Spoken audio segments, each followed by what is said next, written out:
doctor. Mi nombre es José Gabriel Condoriz Cejas y me tocó desempeñar el rol de planimetrista y fotógrafo forense. Empecemos indicando el trabajo en el lugar del hecho. Empecemos indicando el que recuperamos los indicios que se encuentran en el lugar. También se desarrolla una metodología de trabajo la cual nos permite desarrollar un trabajo ordenado y sistemático. También aplicada correctamente la metodología de trabajo, esta nos permite obtener conclusiones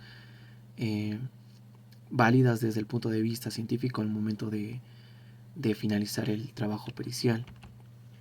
Dentro de los pasos de la metodología que se siguieron en el lugar del hecho, podemos indicar primeramente la protección,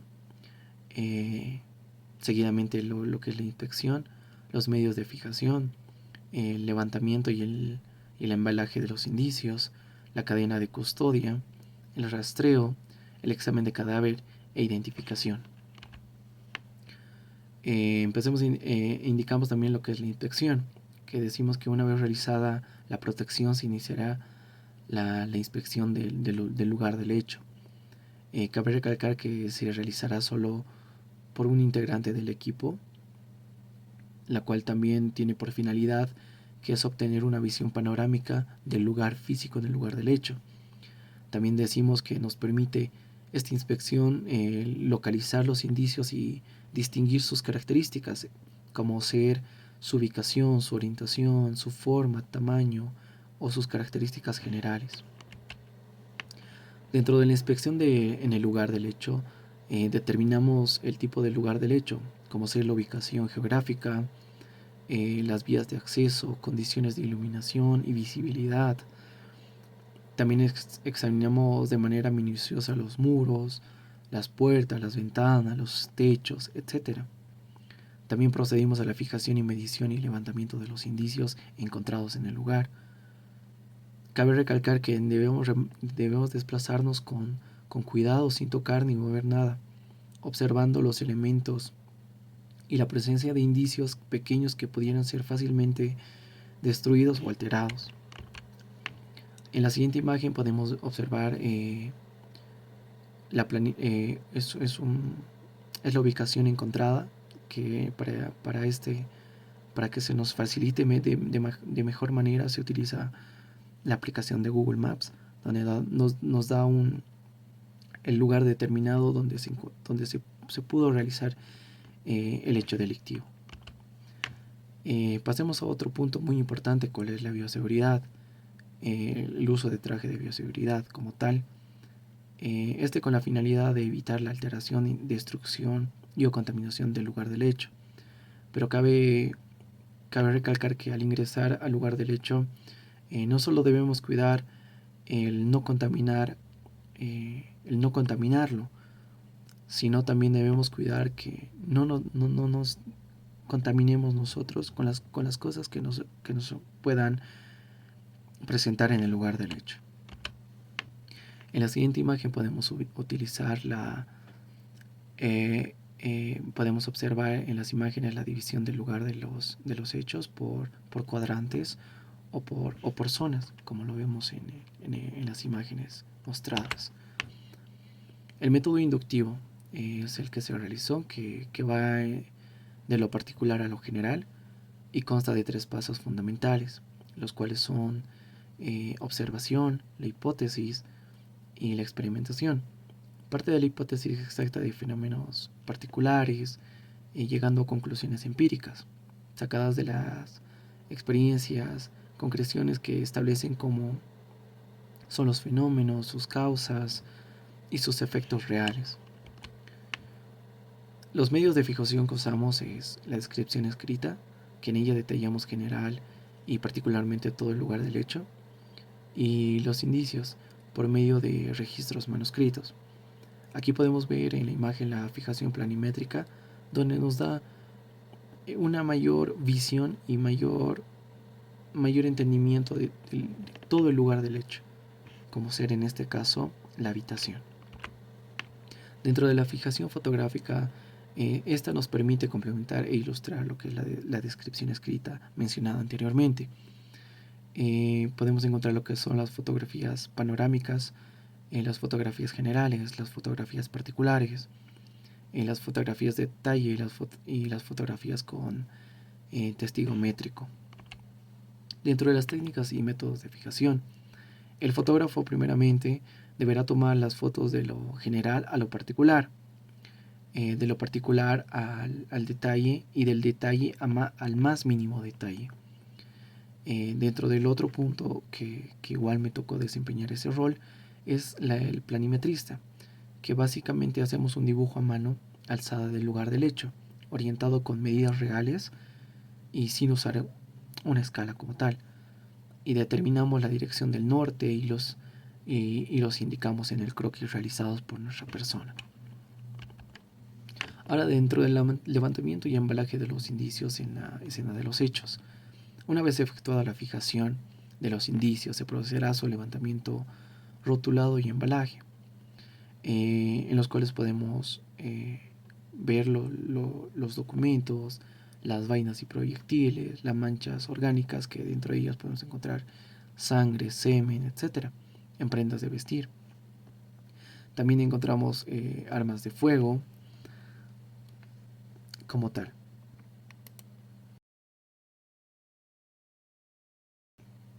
Otro de los roles que me tocó desempeñar fue el investigador químico especial, que podemos decir que la ciencia forense en general y la química forense en particular se basa en la premisa de que cuando dos objetos entran en contacto, habrá un intercambio entre los dos, es decir, que cada contacto deja un rastro. En consecuencia, el químico forense rastrea este intercambio entre materiales en lugar, objetos y personas relacionados presuntamente con el hecho delictuoso. En ese mismo sentido, la química forense se vincula con otras disciplinas. Entre ellas podemos destacar la medicina, la hematología, la balística y entre otros. También decimos que la química forense es una rama muy importante en el campo de las ciencias forenses, ya que se encarga del estudio sistemático de las huellas, de los rastros, de los indicios o evidencias químicas dejadas por el autor o la víctima en el lugar en donde se cometió dicho delito, con la finalidad de establecer la relación de estos con el hecho, así apoyándose en forma técnica y científica al esclarecimiento del problema presentado. Dentro de las evidencias orgánicas podemos decir que la química forense es la encargada de analizar, como decíamos, con certeza los elementos relacionados con los hechos delictuosos, donde se hallan elementos útiles a la investigación. En las imágenes podemos ver, eh, primeramente en la imagen, como se nos presenta en nuestro caso, una bolsa de yute con manchas de sangre, y en la otra imagen el piso igualmente con manchas temáticas de sangre, lo cual nos puede permitir y nos puede dar algunos indicios de cómo se suscitó, de quién es esa sangre, si es de la víctima, del autor, y determinar y sacar ciertas hipótesis. Otro tipo de evidencias orgánicas podemos encontrar en estas imágenes. Y por último, como calidad de peritos, se procedió a colectar las evidencias materiales que tienen relación al hecho en la presente investigación. También se procede a la recolección de las manchas semáticas y el levantamiento y por último el levantamiento y embalaje de evidencias. Muchas gracias, doctor. Yo soy la estudiante Ninosca Vela y haré el cargo de perito en dactiloscopía. Primero vamos a señalar que la clasificación de las técnicas de dactiloscopía son cuatro, que son primero clasificables, imprimibles, infalsificables y microscópicas. ¿Por qué decimos que son clasificables? En este punto podemos observar en el mismo carnet de identidad que hay un apartado de serie y sección. La serie corresponde a los dígitos que están en la mano derecha y sección que va a clasificar los dígitos de la mano izquierda. En Latinoamérica hay una técnica que se utiliza que son los tipos fundamentales del Bacetich. Segundo punto, ¿por qué decimos que son imprimibles? Ya sea voluntario o involuntarios, se observa también en el mismo carnet de identidad con nuestra huella impresa. Infalsificables, cada persona tiene un conjunto de figuras en sus huellas, de tal manera que una huella dactilar nunca va a ser igual a otra. Y por último, microscópicas, porque se puede determinar a través de estudios microscópicos macro y micro. Segundo, vamos a señalar que las huellas dactilares, como las plantares, deben tener una aplicación de sus leyes naturales, como las leyes fundamentales de Dalton, que se dividen en 3 puntos, que son la perennidad, la inmutabilidad y la variedad de crestas papilares. La perennidad porque tiene un tiempo desde el momento que nace una persona hasta que muere. Inmutabilidad son inmutables porque no producen cambios de proceso natural, pero sí hay cambios de proceso artificial. Y la variedad de crestas papilares que son perceptibles de carácter macroscópico, es decir, a simple vista se puede percibir los diferentes dibujos y líneas preferentemente en la mano de la persona. Los caracteres son los mismos que las huellas dactilares, como por ejemplo que es un medio de identificación, que la afirmación que realice sobre la identidad física y no presenta error y conclusión del perito, que esta es categórica e irreputable. Como perito en el lugar del hecho, primero se definió la ruta de ingreso y se utilizó la señalética de identificación numérica. Segundo, que la observación con los instrumentos como el pincel, yurex, óxidos, en nuestro caso utilizamos una polvo de lámina de lápiz y una linterna. Como investigadora procedo a hacer el uso de polvos de veladores, de huellas dactilares. En las figuras observo un pincel normal con el mismo que se usa un óxido clásico. En nuestro caso usamos un polvo de mina de lápiz. En el procedimiento se realiza el frotamiento en círculo de tal manera que se pueda convertir a través de ese trabajo de la huella latente en visible y se pueda percibir los dibujos generados por el pulpejo de los dedos de las manos. Esto ayuda a encontrar la huella y luego utilizar una cinta forense. En nuestro caso utilizamos un yurex que permite la protección de la huella colectada, tal como se ve en la imagen. Y se ven las huellas develadas con el uso del óxido, pero en nuestro caso utilizamos lámina de lápiz, como ya lo señalé. Posteriormente procedemos a la búsqueda de huellas digitales mediante el método deductivo, de lo particular a lo general mediante la fijación de la evidencia con una señalización numérica. En la observación se debe hacer uso de la luz oblicua, una particularidad para la búsqueda de huellas digitales. Se revisó primero con una linterna y lupa para establecer si existían huellas latentes en el lugar del hecho, para luego convertirlas en visible a través de reactivos químicos en general. Primero se recomienda que se trabaje en la escena principal donde está el cuerpo de la víctima, encontrado en el lugar del hecho, en nuestro caso que ha sido dentro de una habitación y donde se procedió a colectar algunas evidencias halladas en el lugar. Se puede evidenciar huellas latentes a visibles identificadas en frascos médicos asignados con la señalética número 3 en el lugar del hecho, donde se puede observar comparación con las huellas tomadas en registro. También en la imagen se puede observar el arma de juego que se pasó al estudio de huellas dactilares, preferentemente en las zonas lisas antes que la frisada y en la cola del disparador, donde el grosor del disparador no es delgado y la huella no fue más bien reducida. También se encontró huella donde está el pistón de aseguramiento. También se observa en la imagen un objeto punzocortante de aproximadamente 30 centímetros de longitud con un mango de madera donde se evidencia huellas dactilares visibles. Todas esas evidencias son de soporte móvil, la cual faculta que se la pueda transportar al laboratorio y darle legalidad correspondiente de su cadena de custodia previo a llenar el acta de secuestro de indicio de materiales. En el punto de colecta de evidencias, estas deben ser manipuladas con mucha precaución para no alterar la evidencia. En el caso del objeto punzocortante que se observa en la imagen, esta se toma por el filo o por la punta, nunca por la superficie lisa. En el caso del arma de juego se puede coger por el aro protector del gatillo y en el caso de los frascos se maneja introduciendo un dedo por su orificio y con la otra se toma por la base. Todas estas deben ser embaladas y fijadas en cajas o material forense, evitando su roce o fricción con la superficie para no alterar la evidencia. Buenas tardes, mi nombre es Daniel Hernanti Conaquispe. En la presente disertación voy a hacer el papel del investigador especial de la escena del hecho. ¿Quién es el investigador especial de la escena del hecho? Pues es aquel responsable de la investigación, miembro del equipo multidisciplinario, sea del IDIF o sea del ITCUP, o de cualquiera de las reparticiones o unidades operativas de la policía que cumplen podemos decir, la función judicial.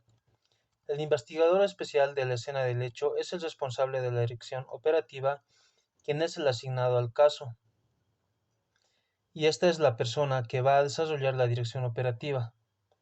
Debe informar al fiscal sobre la ocurrencia o atención de un determinado caso, ya sea a través de los actos iniciales de la etapa preparatoria, como ser la denuncia, la intervención policial preventiva o en su defecto la querella. Bueno, ya teniendo conocimiento de las funciones que desempeña el investigador especial de la escena del hecho, vamos a pasar a explicar un caso de feminicidio desde su experticia. Vamos a describir a continuación la relación de los hechos. Sucede que en fecha 19 de julio del año 2021, a horas 20 aproximadamente, se recepciona una llamada telefónica en la central de la policía boliviana, misma que fue efectuada por la señora María Churqui Velázquez, indicando que sufrió agresión física y sexual por parte del señor David Vera Gómez. Así también indica que él mismo intentaba asesinarla.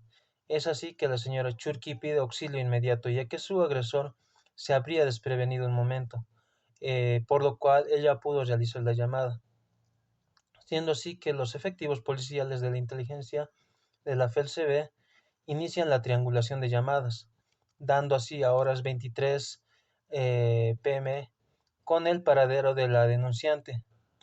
Una vez en la locación se prosiguió a dar arresto a la hora indicado David Vera Gómez, quien resultó ser el ex enamorado, siendo que se lo encontró infraganti, teniendo relaciones sexuales con el cuerpo de la ahora víctima, así como también se encontró en su pantalón un arma de fuego, por lo que se procedió a realizar el secuestro de la misma.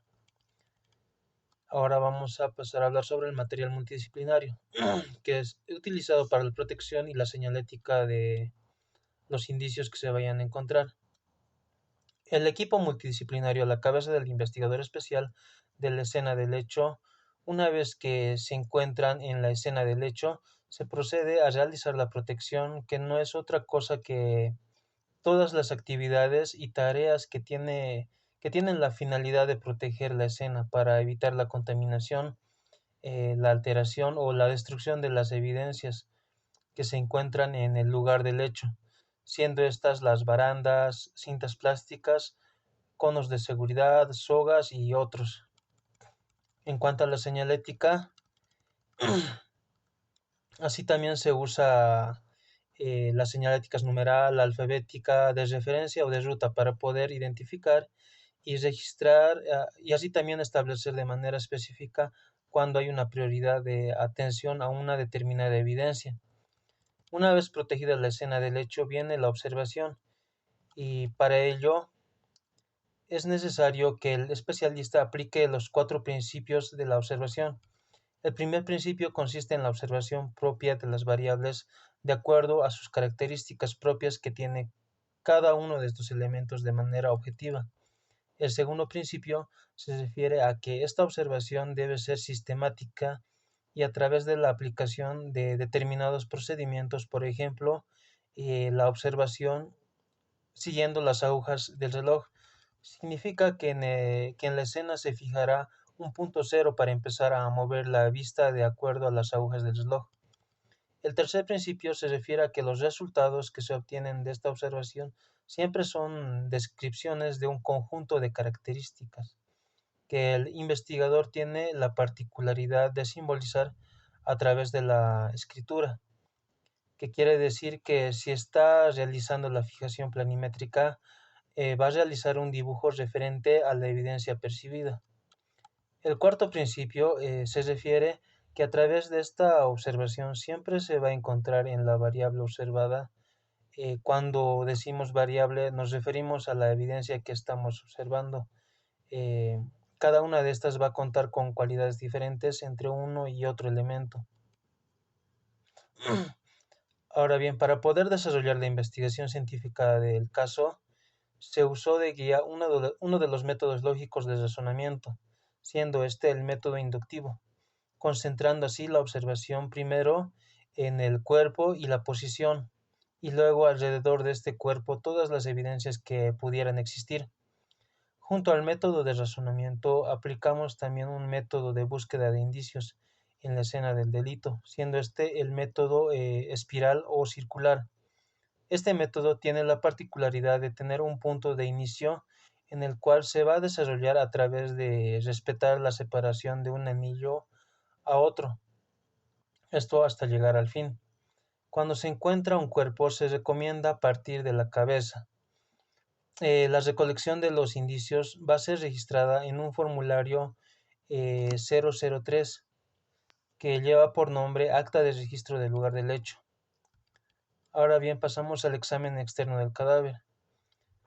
El cadáver, la posición del cadáver en el dormitorio, se ha podido observar que en el soporte piso el cuerpo se encontraba acostado en posición de cúbito lateral izquierdo, en un plano paralelo al suelo. El cuello estaba en posición neutra con relación al tronco, las extremidades superiores e inferiores flexionadas. En cuanto a la vestimenta del cadáver, este llevaba un top negro licrado y sostén negro. Ambos no presentaban etiqueta alguna de alguna marca de ropa. En el examen de prendas, la superficie textil no presenta algún daño, como ser rasgaduras o cualquier tipo de daño. Se ha observado también un desorden en la vestimenta, con el sostén y el top suspendidos hacia la región del tórax. No se hallan ni pantalón ni la ropa interior en el cadáver. En cuanto a las lesiones corporales, en la cabeza, exactamente en la región facial, en la parte inferior del ojo derecho, presenta una equimosis de aspecto elíptico de 2 centímetros de diámetro, violáceo e incipiente. En el miembro superior izquierdo, exactamente en el antebrazo, presenta también otra equimosis violácea incipiente de 1 centímetro de diámetro, al nivel del borde de la muñeca. En el brazo, de igual manera, se evidencia una equimosis elíptica violácea de 1 centímetro de diámetro. En el miembro superior derecho, exactamente en la mano, presenta equimosis violácea de 3 centímetros de diámetro. Ya en el miembro inferior derecho, a la altura de la rodilla, se puede evidenciar también otra equimosis violácea difusa. A la altura de la rodilla a la altura de la rodilla se puede evidenciar una equimosis difusa violácea de aspecto elíptico, con bordes difusos de más o menos 4 por 3 centímetros. Ya para finalizar, en el pie del mismo miembro inferior derecho, se evidencia equimosis violácea difusa de 3 por 2 centímetros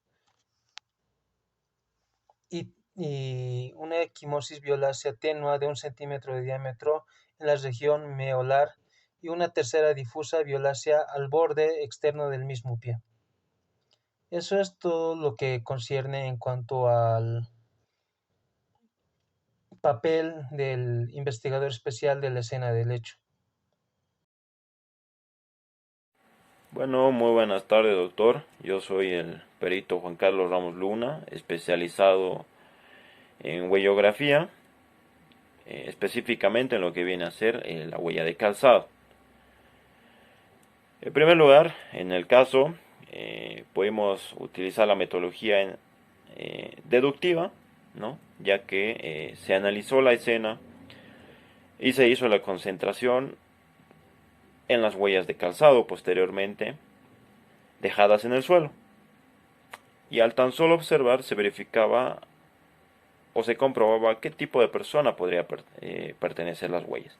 Esto debido a la estructura, a la forma, a la longitud que tenían las huellas y que posteriormente les voy a explicar. El método de búsqueda que se realizó es la de punto por punto, como podemos ver en la imagen. La señalética o se fue ubicando la señalética en cada huella que se encontró en el lugar del hecho.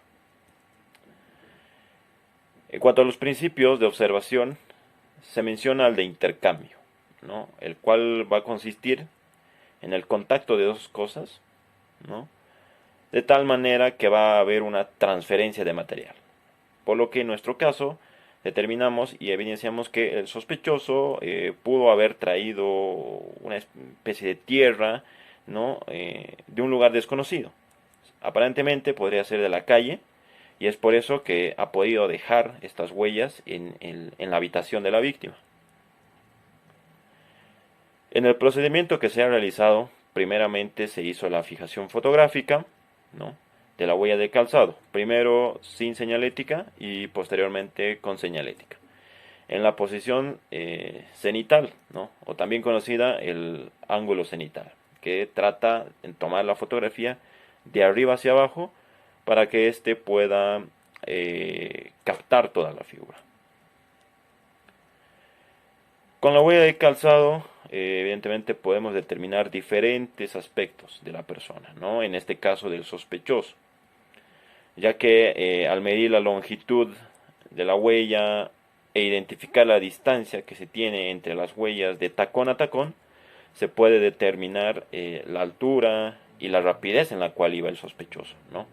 En este caso se realizó la medición de la huella respectiva, como podemos ver, y se evidenció que la longitud era de 27 centímetros. Así también se hizo la medición de la distancia que había de tacón a tacón entre la huella derecha e izquierda, y se determinó que medía o tenía una longitud de 40 centímetros, ¿no? Por lo que se puede calcular que el sospechoso tenía una altura de unos 75 a 1,80, y de acuerdo a esta altura oscilaba en un peso entre 70 y 80, además de que la distancia de las huellas, el sujeto iba a una velocidad baja, es decir, que iba caminando de una manera, podríamos decirlo, pasiva, lenta, al ingresar al ambiente donde se encontraba la víctima, ¿no? En este caso, la habitación. En lo que viene a ser la colecta, primero indicamos que la teoría refiere a que es un término técnico, ¿no? Y que se realiza después de la fijación, el cual consiste en la aplicación de un conjunto de técnicas en cada una de sus acciones, ¿no? Como ser el levantamiento, el embalaje, el etiquetado, rotulado, el marcado y el sellado, para posteriormente trasladarlo al laboratorio. Entonces, en el presente caso, se hizo el levantamiento para el levantamiento de la huella, utilizamos un papel especial, ¿no? El cual contiene el famoso gel forense, y de esa manera con el rodillo pegamos a la huella, ¿no? Para que así pueda quedar esta impregnada, y seguidamente levantarla y colocarla a una caja de evidencia, ¿no? O también puede ser otro material, ¿no? La cosa es que sea resistente a golpes, ¿no? Seguidamente se procedió al etiquetado y rotulado, ¿no? Poniendo los datos del caso, la descripción de la evidencia, la hora y el lugar de en el que se realizó la colección. Y por último, se realizó el sellado, ¿no? Para que éste no pueda ser alterado ni sustituido, ¿no? Así como podemos ver en la imagen, con el papel especial, ¿no?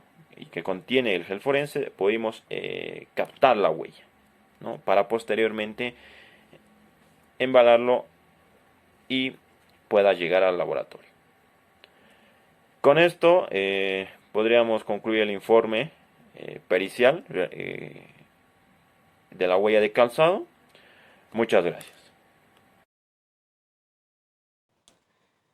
Bien, empezando con la exposición de la medicina legal, podemos decir que la medicina legal como tal es la rama jurídica dentro de la medicina que se dedica a diagnosticar y ayudar a la investigación mediante el diagnóstico del examen que se realice al cuerpo de la víctima, ya sea que este sea un examen médico forense o sea una autopsia debidamente, dependiendo del caso a la necesidad y adaptabilidad que se haya dado según los hechos. Prosiguiendo con esto, en el caso de que la víctima haya perdido la vida, esto nos ayudará a definir, según diagnóstico, cuáles fueron algunas de las agresiones que ha recibido nuestra víctima. En este caso, podemos decir que en el caso de muerte se dará la definición de la muerte, respectivamente la clasificación. Existen las siguientes clasificaciones de tipo de muertes y asimismo podemos decir que legalmente hablando, estas se dan por factores externos dentro de la situación y la narración de los hechos. Prosiguiendo asimismo, podemos decir que el cuerpo de la víctima, mejor dicho, en este caso, será llevado a autopsia. En cuanto a cortes, existen el tipo lineal, en corte nu, el corte en T y en Y. Asimismo, podemos decir que el examen va a empezar con la parte superior, que sería la cabeza y el cuello, las extremidades superiores, las extremidades inferiores, y posteriormente el tórax como tal, con el corte respectivo, es decir, parte del protocolo de ley. Asimismo, una vez determinados los signos de muerte y las lesiones que haya recibido el cuerpo de la víctima, podemos definir más certeramente y con ciencia cierta qué ha sucedido durante los hechos. En este caso podemos decir que la víctima ha sufrido daños de golpes registrados en el cuerpo, como asimismo también se ha encontrado rastros de violencia sexual y sofocación. Esto con las manos del acusado, ya que se da en ciertas prácticas sexuales y en este caso va acorde con el hecho de los rastros de violencia sexual que se han presentado, ya que el acusado ha sido encontrado in flagranti en este acto. En cuanto podemos decir a nuestro caso, estas son las causas determinadas para el hecho de muerte. En cuanto a los síndromes cadavéricos, podemos decir que estos son fenómenos que se presentarán en el cuerpo del occiso después de su fallecimiento. Entonces podremos decir que existen tres clases: inmediatos, mediatos y posteriores de preservación. Algunos de estos serán la inmovilidad del cuerpo, la cianosis distal, la esclerótica opaca, la relajación de esfínteres, la falta de latido cardíaco, la palidez, la afasia hipocrática.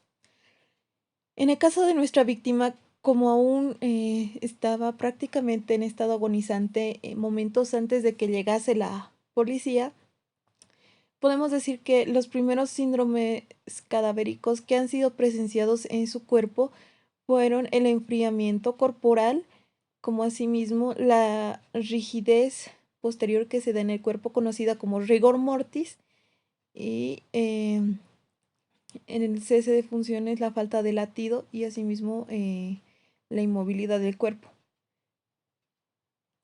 Esto también podemos decir que existe las marcas moradas, por así decirlo, o hemáticas respecto a los golpes recibidos previo fallecimiento, los cuales eran distintos a los que recibió ya en sus últimos momentos de vida o posteriores a estos, como sería la continua asfixia que existió de parte del agresor, entre otros. Para el procedimiento de entrevistas psicológicas se debe seguir un procedimiento de ley y entrevistas para determinar qué es lo que sucedía en el entorno de la víctima y el victimador.